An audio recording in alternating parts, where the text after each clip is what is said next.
Hi, and welcome to the Senior Network. I'm your host, Greg Fulton, along with my co-host, Debbie Lyons. How are Great you? to see you. Good to see you, Got a sweetie. great show today. We're joined by Domina. Domina. Close I enough. tried. I tried. That's all right. It's all Neil right. Honeycutt. Glad to have you. I know you're volunteering. We'll talk more about that with Hospice Care of the Lowcountry, and Neil's with us right at home, and we Right actually are right at home today. So This glad is to a very cool place. If you haven't been here, it's Yeah, worth this is coming our to big see. training room where we, create all those experts that we send out to, provide that supportive care that you were asking me about. Exactly, which is pretty amazing. I want to talk about Death Matters. Okay, let's do Tell me a little bit about that, just to jump right into it, if we may. All right. It goes back many years. Not the title, but the idea that I watched my first husband's death, participated in my parents' death, and there was something about those deaths that was not right, Ah, and it stayed with me. okay. I didn't do an awful lot about it way back then, but over the last 2 or 3 years, as I've been working with hospice care of the Lowcountry particularly, Which we love. Yes. which we all love, yes, I realized that there really was something to having some control over the way you die. And one of the big issues was that nobody wanted to talk about death. Just no one. I mean, I could get into a conversation at a cocktail party or a luncheon or something, and no one wanted to go there. Even though it's part of the life cycle. Exactly. Even though it's inconvenient at the least, it's inevitable. So I started digging, and I started going to classes, and I started to study thanatology, Interesting. and it just kind of went from there. And I made little notes Sure. over the years, and then my current husband is involved with Dana-Farber Okay. Cancer Institute in Institute. Boston. Uh-huh. And I was able to learn a lot about the palliative care program there, which is kind of an extension of the hospice. And the palliative care program has a lot of things in it that force you to think about how you'd like to die. What can you control? What can't you control?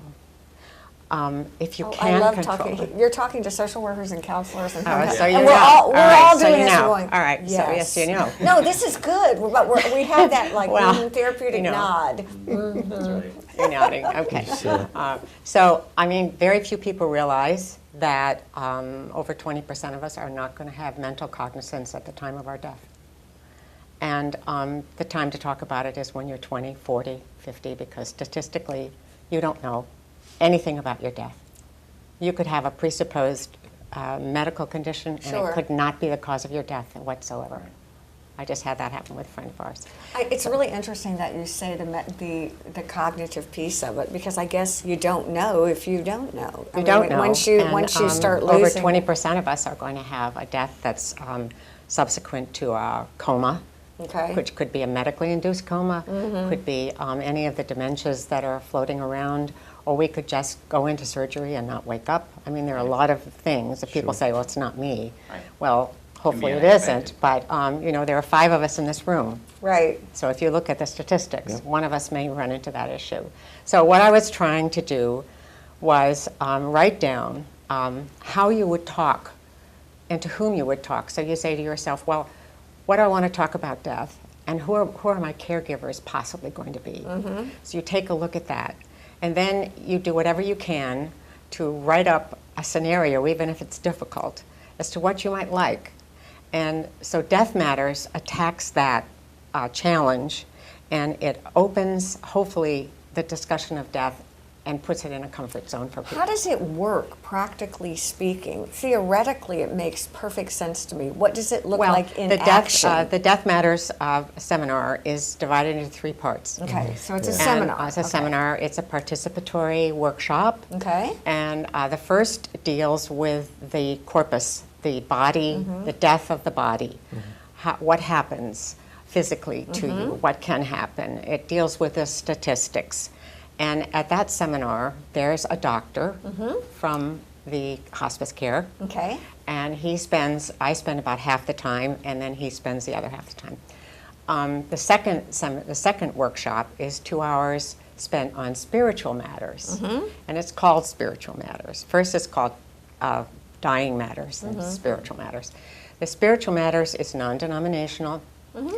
We do have a minister come a Christian minister.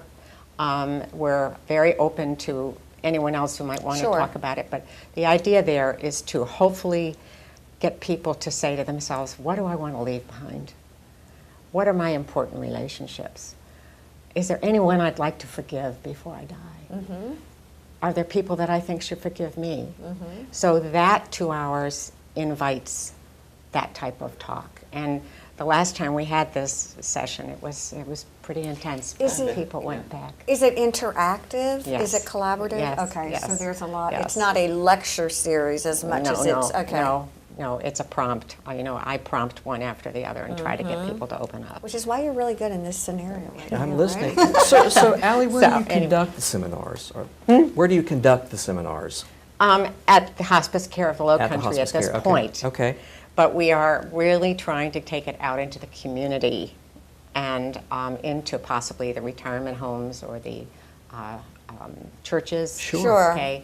I'm actually a resident of Colleton, and I'm trying to get it into Colleton. I think that's because That would be brilliant. great. I can't Right. tell you That how would many be people great. on my street have they don't even have their paperwork done. Now, we've gotten through 2 of Okay, the so the 3. third Now, one hang is on one legal. second. Okay, we're going. You know what we're going to do? We're going to take a quick break and come back so we don't have to rush through that because this is a really important one too. Very much. So stay with us. Okay. We'll be right back.